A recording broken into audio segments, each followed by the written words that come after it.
Alhamdulillah, wassalatu wassalamu ala rasulillah wa ala sallallahu. We'll continue our talk about da'wah strategies of Prophet Muhammad sallallahu alaihi wasallam, and how he was able to come up with new strategies to overcome the obstacles that stand or may come in the way of da'wah. One thing that the Prophet ﷺ focused on from the beginning is bringing up people, real followers, who could spread this deen.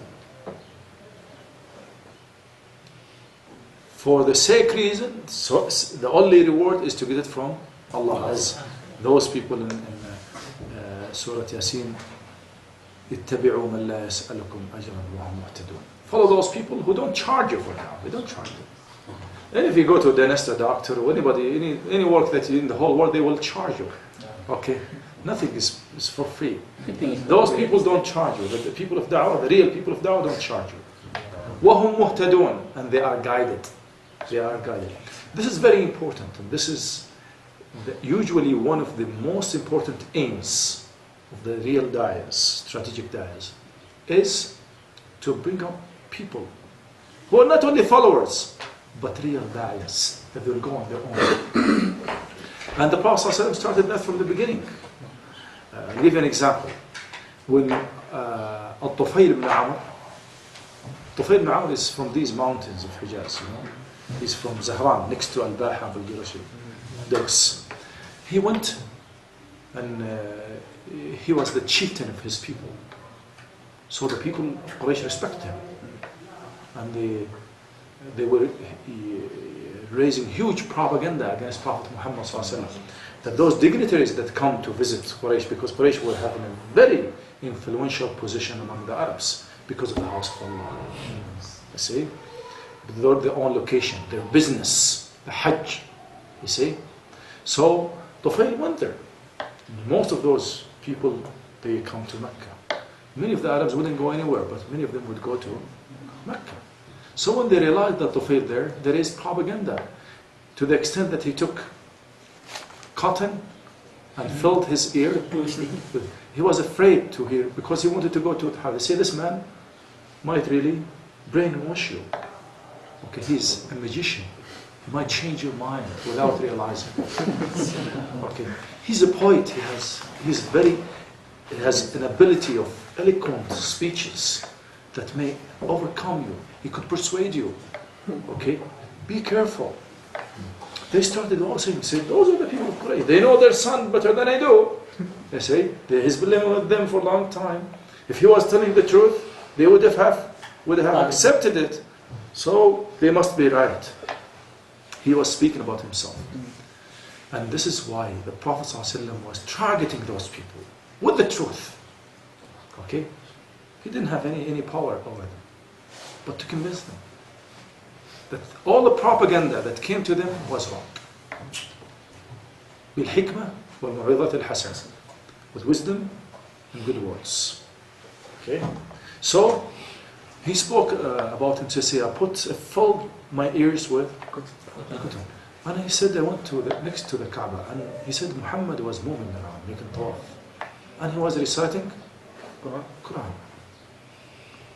He said, I couldn't hear anything around me but the Quran. Allah made him hear the Quran. No matter you seal your ears, if Allah wanted that to come to your heart, your ears are not, these are devices. لهم آذان لا يسمعون بها. Sometimes people have very good listening, but they don't listen with them. They hear, but they don't listen, because they didn't get in their own hearts. This man, his ears were out of work, but his heart was listening. And he said, I was astonished. He said to himself, Tufayl, are you so stupid? You cannot distinguish good words from bad words? You are a poet. You have seen many soothsayers, many magicians, many poets in your life.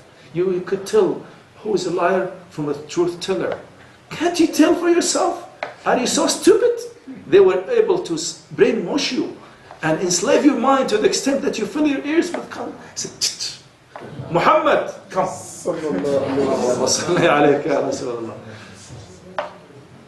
I want to listen to you. What do you have? He spoke to him. The man accepted Islam. There is no God but Allah. And Muhammad is the messenger of Allah. Wala ni panjus, kundi si Allah. See, Muhammad is the messenger of our Prophet. So the man accepted Islam. Say, what shall I do, O Prophet of Allah? He said, go to your people and give da'wah. See, you can create a da'i within half an hour. Da'wah just to worship none but Allah. Don't worship these idols. That time they didn't know how to pray. You know, these things have not really come. Zakah, fasting, these things have not come. So, Al-Tufayl ibn Amr, long story, went to his people. Another man by the name of Abu Dhar al-Ghifari, from another land. He came to the Prophet ﷺ, and that time there was a lot of intelligence work taking place against Prophet Muhammad ﷺ, that he wouldn't speak to anybody, nobody should meet him. I mean, he was living in isolation. Yeah. Okay. He was imprisoned in his own house. Okay. So Abu Dhar came. He sent before his brother to find out, because the land of Ghifar is on the way of caravans to the north. And the people tell them what's going on in Mecca. He said, I want to find out myself. He said he sent his brother, younger brother, to find out. But when his younger brother brought the information, he said, yeah, he didn't give me enough information. I'll go and find out by myself. Guidance. No. If Allah wanted to guide somebody, Allah will find ways for them to come. Many of those people who became Muslim never thought of becoming Muslims. Is that true, Dr. Isa? Dr. Abdul Rahman? They hated Muslims. They hated Muhammad. They hated Islam. They hated everything. The last thing they could think of is to become Muslim and to accept Muhammad, and they named their children Muhammad. You see, those people were like that. And he went, and long story, anyway, just make it short for you. He was there in the masjid for 3 days, and he spoke about himself. He was just waiting to see him for 3 days. And he said, I used to eat and drink from Zamzam. That was my food. That's all I think. When anybody would invite him, he wouldn't go, because he just wanted to find Muhammad. Okay. But that time things were very difficult, that the Prophet ﷺ himself wouldn't go out of his house. Okay. His life was threatened to the extent that he couldn't go out. You see? He's doing secret work. All that was secret, but that was secret of the secrets. I mean, it was really very difficult time, okay? Was not doing it. So Abu Dhar went to him. He met with Ali ibn Abi Talib by chance. Anyway, and they went to the Prophet ﷺ, and he accepted Islam. The Prophet said to him, Abu Dhar, don't go to your people, give da'wah. When you hear that Islam has prevailed, come to me. Because the Prophet ﷺ had the great confidence that Allah will make this deen prevail over all wrongdoings, evil doings, all dogmas. Okay? So Abu Dhar later on went, when the Prophet ﷺ went to Medina, he came to Medina, and he was from the people of Safa, accepted to leave the position of being the leader of his people, to just live in the masjid, eat, sleep in the masjid. Yes, Yahwan, this deen needs sacrifice. It's not a piece of cake. It's, if you want to be elevated, sometimes they sacrifice a lot. They sacrifice their family, their own parents, for a small position or for an amount of money, for nothing. And we're not ready to sacrifice anything for the sake of paradise. No, it doesn't work that way. Anybody who thinks it should work that way is really fooling himself or herself. This is another practice that the Prophet ﷺ do. He's really preparing da'is at different places and sending them to their people. And this is what was taking place in Medina. After the second bay'ah, okay, the pledge, that second pledge that was given, and the place of Mina, when you go to Mina, okay, Jamrat al-Aqaba, you see Jamrat al-Aqaba, it's next to that place. When you go there, people think, oh, shaitan, They don't think that in the place, this next year, an alliance was taking place, a pledge was taking place that changed the face of earth forever. Yes, and opened a new avenue of da'wah that was not closed and will never be closed until the day of judgment. And very few people who came to that place and they gave their pledge to Prophet Muhammad ﷺ that they're going to sacrifice their lives, their wealth, everything for the sake of Allah and protecting this deen. So the Prophet said to them, go and spread dawah among your people and take it easy. Be patient. Call with wisdom.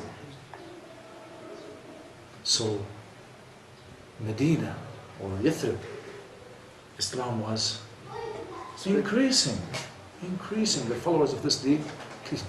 And every in a while the Prophet ﷺ would send one of his influential companions to go, because when the seed is planted and the tree starts growing, he needs more nourishment, more care, more irrigation, until it becomes stronger and stronger.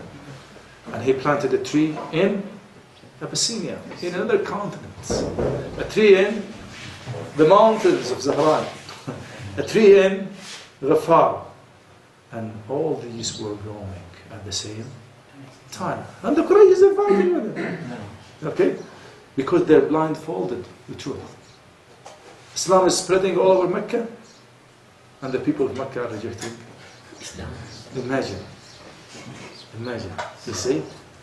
Imagine. Because it's the will of Allah subhanahu wa ta'ala. This will lead us to look at how the Prophet ﷺ decided to follow another strategy of dawah that amazed the Qurayshis, that took them by surprise,